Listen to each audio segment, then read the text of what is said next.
Parce que si vous regardez aujourd'hui, les dirigeants ivoiriens que vous voyez là, que ce soit Alassane Ouattara et son petit frère, c'est des Burkinabés. Ils sont des Sindous. Je connais très bien leur village. Leur village et le village de ma femme, c'est 50 km. C'est pas loin. Et aujourd'hui, nous lançons un appel au peuple ivoirien. Hier, l'ennemi nous a utilisés. Burkina Faso comme base arrière, avec Blaise Compaoré et sa bande, pour agresser la Côte d'Ivoire, pour tuer des Ivoiriens, pour installer un étranger à la tête de la Côte d'Ivoire. Aujourd'hui, c'est les mêmes Burkinabés là on utilise, en Côte d'Ivoire comme des mercenaires pour venir brûler leur propre pays. Et ils ont tenté plusieurs choses, ça n'a pas marché depuis le coup d'État de Guéniéré en 2015.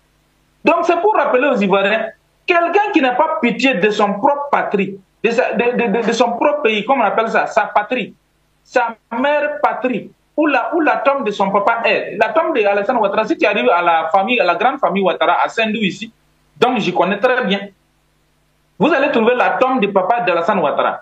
Là où son papa est enterré, il n'a pas pitié de ce pays-là. Vous pensez qu'il va avoir pitié de vous?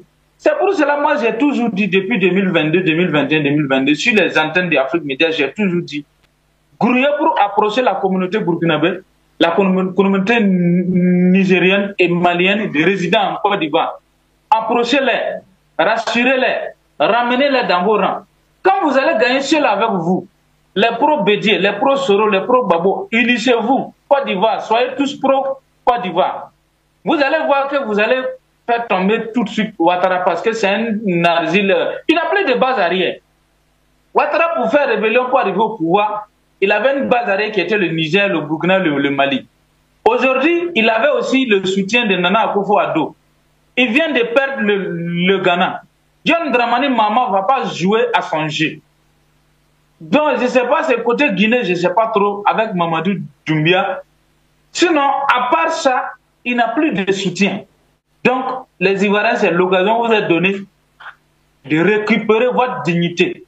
L'occasion vous est donnée de récupérer votre fierté et rejoindre l'AIS. On va faire chemin. Ghana va nous rejoindre très bientôt. Donc, il y a des bonnes nouvelles de ce côté-là qui est en train de venir. Voilà, tous les erreurs du passé là. Si on va se rappeler tout ça, ça ne va pas aller. Donc, il faut se pardonner. Tourner la page. Moi, je suis burkinabé comme Ouattara. Mais là, Ouattara, même sait qu'il ne peut plus mettre pied au Burkina ici. Tant que nous, on est vivants, il ne peut pas venir ici. Lui-même, il sait. Là où la tombe de son papa est là, il ne peut même plus mettre pied ici. Alors, donc, c'est pour vous dire que Ouattara n'a jamais été pour l'Afrique. Il n'a jamais été pour nous, les Africains.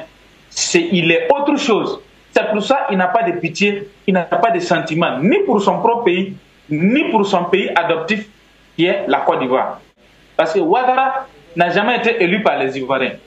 Ouattara a été imposé par Nicolas Sarkozy et sa horde de bandits internationaux qui l'ont mis là-bas. Donc c'est pourquoi nous on pensait qu'on a affaire à un gangster, mais on n'a pas affaire à un représentant du peuple ivoirien. On s'est dit que nous on a affaire à un fils égaré du Burkina et qu'on allait lui faire remonter les bretelles, il allait se ranger. Mais malheureusement, le vieux là refuse de s'assagir. À partir du 28 janvier, on n'est plus membre de la CEDEAO. Mais les Ivoiriens peuvent venir circuler au Burkina, au Mali, au Niger sans problème.